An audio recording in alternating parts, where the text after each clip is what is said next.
ಕರುನಾಡಿನ ಹೂದೋಟದಲ್ಲಿ ಅರಳಿದ ರಾಜಪುಷ್ಪ.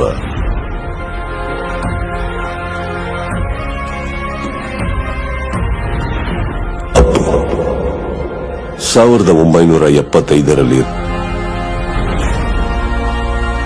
ರಾಜನ ಮಗನಾಗಿ ಹುಟ್ಟಿದ್ರು. ಸಾಮಾನ್ಯರ ಜೊತೆಯಾಗಿ ಬೆಳೆದ್ರು. ಪುಟ್ಟ ವಯಸ್ಸಲ್ಲೇ ಬೆಟ್ಟದ ಹೂವಾಗಿ ರಾಷ್ಟ್ರ ಪ್ರಶಸ್ತಿ ಕೂಡ ಪಡ್ಕೊಂಡ್ರು.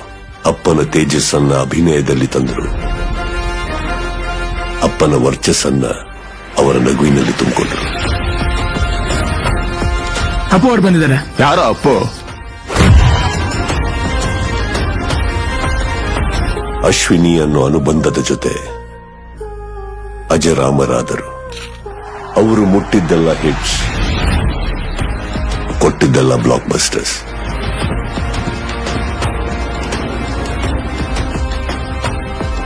ಜೀವನನ ಜನಕ್ಕಾಗಿ ಮೀಸಲಿಟ್ಟು ಜೀವನ ನಮ್ಮೆಲ್ಲರ ಹೃದಯಗಳಲ್ಲಿ ಬಚ್ಚಿಟ್ರು.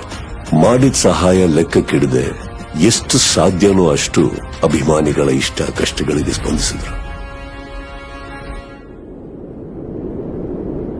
ವಿಧಿ ಅನ್ನೋ ಆಟ ಒಂದು ದಿನ ಅಪ್ಪು ಅನ್ನೋ ಬೆಳಕನ್ನ ನಮ್ಮಿಂದ ದೂರ ಮಾಡ್ತು. ಆ ಒಂದು ಜೀವಕ್ಕಾಗಿ ಕೋಟಿ ಕೋಟಿ ಜೀವಗಳು ಹಪಾಪಿಸಿತು.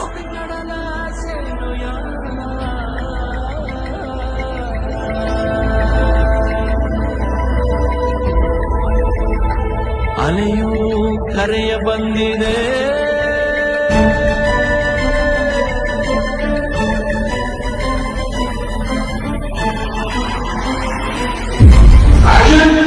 ಅವರು ಮಾಡಬೇಕಾದ ಪಾತ್ರಗಳು ಇನ್ನೂ ಇತ್ತು. ಅವರು ಹೇಳಬೇಕಾದ ಕಥೆಗಳು ಕೋಟಿ ಇತ್ತು.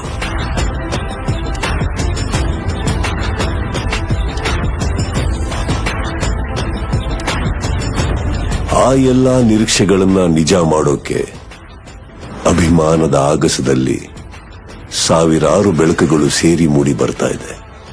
ಅಪ್ಪು ಅನ್ನೋ ಆ ಮಹಾ ಬೆಳಕು.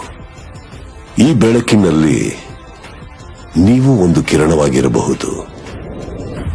ಆ ಕಥೆಗಳಲ್ಲಿ ನಿಮ್ಮದು ಒಂದು ಕಥೆ ಇರಬಹುದು. ಕರ್ನಾಟಕದ ಕೋಟ್ಯಾಂತರ ಹೃದಯಗಳಲ್ಲಿ ಅನುಕ್ಷಣ ಇರೋ ಸ್ಪಂದನೆ ಅಂದ್ರೆ ಅದು ನಮ್ಮ ಅಪ್ಪು. ಪ್ರಪಂಚದಲ್ಲಿ ಒಬ್ಬ ಸ್ಟಾರ್ಗೋಸ್ಕರ, ಚಿತ್ರರಂಗಕ್ಕೋಸ್ಕರ ಸಮರ್ಪಣೆ ಆಗ್ತಾ ಇರೋ ಮೊಟ್ಟ ಮೊದಲನೇ ಆಪ್ ಸ್ಟಾರ್ ಫ್ಯಾಂಡಮ್ TRK ಆಪ್. ಹೇಳ್ಬೇಕು ಅಂದ್ರೆ ಇದು ಕನ್ನಡದ ಆಪ್.